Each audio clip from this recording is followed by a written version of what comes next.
Seems like Ship of Heroes was a little late to its own Christmas party. Final Fantasy XIV starts to wrap up the Stormblood storyline. Breach and Black Desert are ready for pre-order in one form or fashion, and it doesn't seem like Smite will be running out of ideas for gods anytime soon.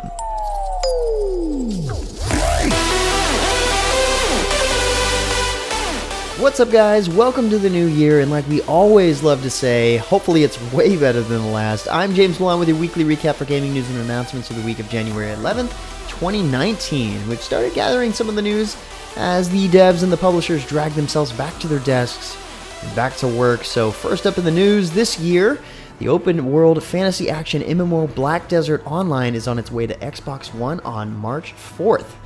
Pre-orders began this past week, available in the Standard, Deluxe, and Ultimate flavors, all of which will provide early access to the game. Owners of the Black Desert Ultimate Edition will get early access to the full launch of BDO on March 1st, 2019. Deluxe owners will be able to access it on the 2nd, while Standard users can log in on the 3rd, so not a huge gap between those start dates like there has been with head starts in the past. Also on console, the Fast and Furious Valkyrie is now live on TERA's PS4 and Xbox One client. The Valkyrie offers massive damage and rapid movement speed for players looking for a great burst damage character. The Valkyrie hit the console's client a couple of days ago on January 8th, and along with that, there's also a Valkyrie level up event with fantastic in-game items for players to earn, along with double EXP for the first week after the update goes live, all the way through January 28th, I believe. Once you hit level 2 as a Valkyrie, you'll receive a level 15 Valkyrie rewards box. This box contains a series of additional boxes you'll open at levels 20, 30, and so on. By the time you reach level 65, you'll have plenty of useful rewards, including a free jet cycle, plus Valkyrie costume items like the Blackened Death Chooser weapon skin and the Chooser of Slain costume to help you get into character. And another game ready for pre-order, Breach, the online asymmetrical brawler, which you may remember from the MMOHuts Most Anticipated Games of 2019 video, has announced that they'll be coming to Steam Early Access on January 17th. Breach takes place in an alternate history Earth where the modern and mythological collide. Players will be tasked with building their own heroes and doing battle with the Veil Demons, which are controlled by other players. The pre-order package starts at $24.99, which you can check out at the link in the description below if you're interested. The MMOHuts crew is pretty stoked to see this game in action, so that's probably worth a look. Next up, Ship of Heroes released a new video, which was originally intended for Christmas, as you might be able to tell here, that shows holiday combat and infusions.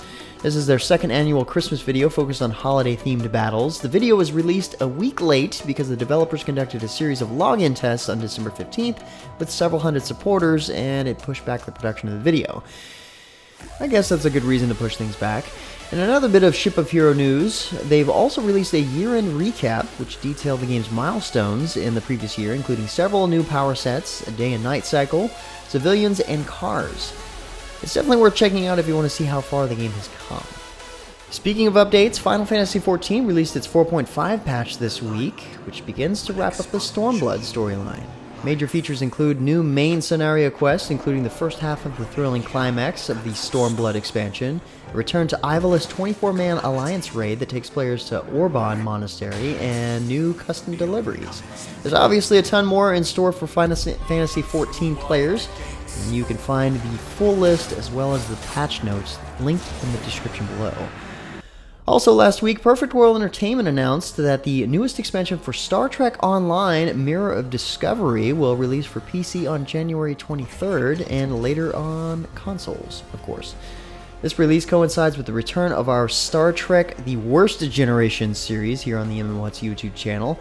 Fans of Star Trek Discovery may remember the episode Despite Yourself, when the USS Discovery and its crew were inexplicably warped into the Mirror Universe in the year 2256, while its counterpart, the ISS Discovery, was believed to be destroyed by Klingon at the same time, which serves as the inspiration for the new content. As always, you'll encounter actual Star Trek universe characters voiced by their actual actors, including Captain Killy, voiced by Mary Wiseman. I still think it's one of the coolest things they do for these expansions. In a quick bit of MOBA news, this past week, Smite released its 5.24 update, which adds the much-anticipated King Arthur hero to the roster. Now, don't get me wrong when I say this, I am all for new pantheons and gods for that matter, but I didn't expect to see this as a pantheon and what other gods they can create from it. I'm just saying, it oddly feels like they're running out of ammo when it comes to gods with this one, which I can't imagine is the case.